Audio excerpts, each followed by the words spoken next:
మనిషి అసలు తన చిన్నతనంలో పట్టుదలతోటి చదవడం అనే మంచి అలవాటునే కోల్పోతున్నాడు. అట్లాగే యవ్వనంలో ఉన్నప్పుడు సంపాదించాల్సినటువంటి వయసులో ఉన్నప్పుడు సంపాదన కూడా లేదు. కనీసం మరి యవ్వన వయసు కూడా దాటి 30 క్రాస్ అయ్యి 35 సంవత్సరాలు అట్లా వెళ్తున్నప్పుడు కనీసం పుణ్య కార్యక్రమాలన్నా చేయాలి. మరి పుణ్య కార్యక్రమాలంటే మళ్ళీ ఏమిటి అని చెప్పేసి అడగొద్దు.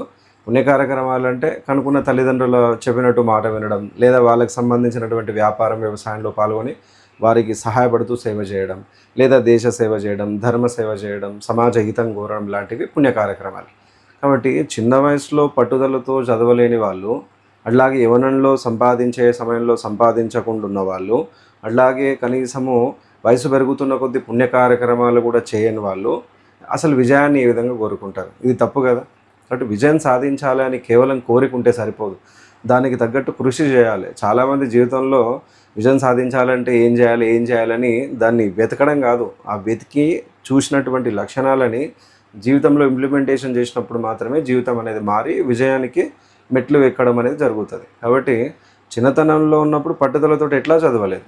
ఆ సమయంలో చదవాల్సిన సమయంలో రకరకాల కాలక్షేపం చేయడం, టైంపాస్ చేయడం, ఫోన్లో నొక్కడం, లేకపోతే ఊరికే తిరగడం, లేకపోతే కబుర్లు పెట్టడం, టీవీకి అడిక్ట్ కావడం, లేకపోతే గేమ్స్ ఆడడం. ఇప్పుడు ఈ జనరేషన్ గురించి చెప్తున్నా. ఎందుకంటే పూర్వం అందరూ కూడా ఒక పద్ధతి మీద ఉన్నారు, వారు ఒక లెక్క మీద బ్రతికిరు.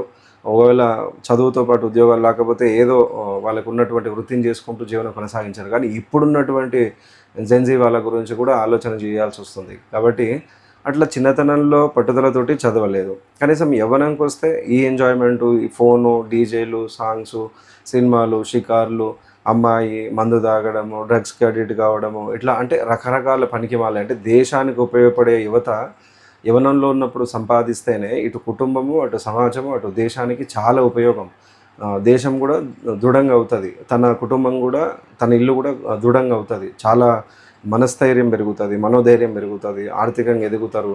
కాబట్టి యవ్వనంలో సంపాదించాల్సినటువంటి సమయంలో కూడా ఆ సంపాదించకపోగా రకరకాల పనికిమాల వాటన్నిటికీ కూడా సమయం ఇచ్చి మనోధైర్యాన్ని కోల్పోయి ఇప్పుడు 20 నుంచి 30 ఏళ్ళ లోపు వాళ్ళు బ్రతకలేక సూసైడ్ చేసుకొని చచ్చిపోతున్నారు. అంటే దీనికి కారణం కూడా ఎవరు? కాబట్టి యవ్వనంలో ఉన్నప్పుడు ఖచ్చితంగా సంపాదించాలి. యవ్వనంలో ఉన్నప్పుడు సంపాదించుకుంటేనే రేపొద్దున భవిష్యత్తు అనేది బాగుంటుంది. యవ్వనంలో ఉన్నప్పుడు ఆ వయసునంతా కూడా కాలక్షేపం చేసి జీవితాన్ని పాడు చేసుకుంటున్నారు. అట్లాగే మరి కనీసం 30 క్రాస్ అయిన తర్వాతనైనా కనీసం పుణ్య కార్యక్రమాలు చేద్దాం. కనీసం సరే, నేను ఎట్లా యవ్వనంలో ఉన్నప్పుడు సంపాదించలేదు, చిన్న వయసులో ఉన్నప్పుడు కూడా పట్టుదలతో చదవలేదు, కనీసం ఎప్పుడన్నా అమ్మ నాన్న వ్యవసాయం చేస్తున్నారు, వాళ్ళకి ఉపయోగపడైనా ఆ విధంగానే సేవ చేస్తూ జీవితాన్ని గడపాలి. అట్లాగా కూడా లేదు. కనీసం దేశం కోసం, ధర్మం కోసం, సమాజం కోసం పనిచేస్తే అది కూడా లేదు. అంటే తన జీవితము దేనికోసమైతే జననం అంటే దేనికోసమైతే నువ్వు పుట్టినవో, నీ పుట్టిన జీవితానికి అర్థం లేకుండా ఉంది.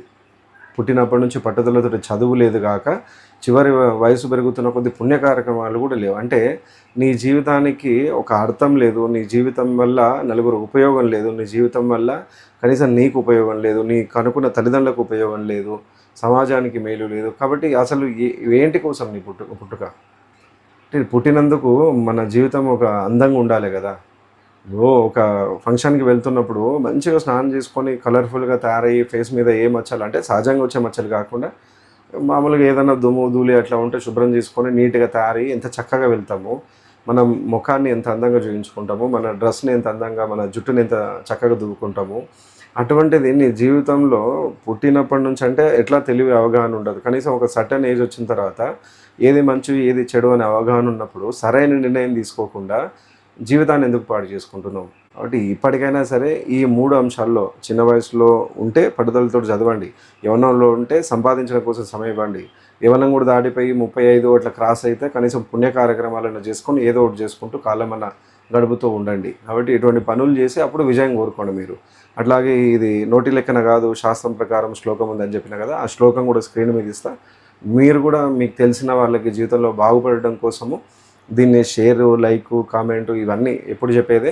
ఇవి ఇష్టం ఉంటే చేయండి. ఒకవేళ మీ నోటి నుంచి మీరే ఈ శ్లోకాన్ని ఇతరులకి ప్రచారం చేసినా కూడా వాళ్ళ జీవితం ఏమైనా బాగుపడవచ్చు. కాబట్టి ఇది కూడా సమాజహితం కోసమే కదా మనం చేసేది. కాబట్టి ఖచ్చితంగా ఇటువంటి విషయాలు వేరే వాళ్ళకి చెప్తుంటే మోటివేషన్ అవుతారు, వారు బాగుపడే అవకాశం చాలా వరకు ఉంటుంది. ఒకసారి ఆ శ్లోకాన్ని, దాని అర్థాన్ని ఒకసారి స్క్రీన్ మీద చూడండి. ప్రథమే నార్జిత విద్య, ద్వితీయే నార్జితం ధనం, తృతీయేన తపస్తప్త, చతుర్థే కిం కరిష్యసి. చిన్నతనంలో పట్టుదలతో చదవలేదు, యవ్వనంలో ఉన్నప్పుడు ధనాన్ని అదే డబ్బును సంపాదించలేదు, కనీసం వయసు పెరుగుతున్న కొద్దీ పుణ్య కార్యక్రమాలు కూడా చేయలేదు, అంటే పరోపకారం కూడా చేయలేదు, అంటే ధర్మసేవ, దేశసేవ, తల్లిదండ్రుల సేవ లాంటివి చేయలేదు. ఇలాంటి నీకు చివరి దశలో విజయం ఎలాగ వస్తుంది, ఎందుకు వస్తుంది, కాబట్టి ఇకనైనా మారి మంచి పనులు చెయ్యి అని శ్లోకం యొక్క అర్థం. ఒకసారి ప్రథమే నార్జిత విద్య, ద్వితీయే నార్జితం ధనం, తృతీయేన తపస్తప్త, చతుర్థే కిం కరిష్యసి.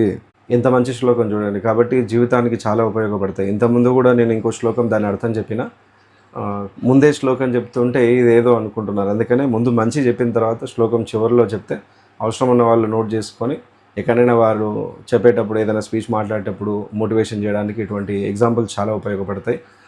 దేశాన్ని మార్చుకోవాలంటే దేశంలో ఉన్న మనుషులు మార్చుకోవాలి. అంటే మనుషులు మారాలంటే ఊరికే నోటి లెక్కన మాటలు అయితే మారరు. ఎటువంటి సబ్జెక్టు ఉన్నటువంటి విషయాలని అందిస్తూ ఉంటేనే వాళ్ళ మనసు మారి వారు మంచి మార్గంలో వెళ్తూ ఉంటారు. అప్పుడు దేశం అంతా కూడా సస్యశ్యామలంగా ఉండడం జరుగుతుంది. అందరికీ ధన్యవాదాలు.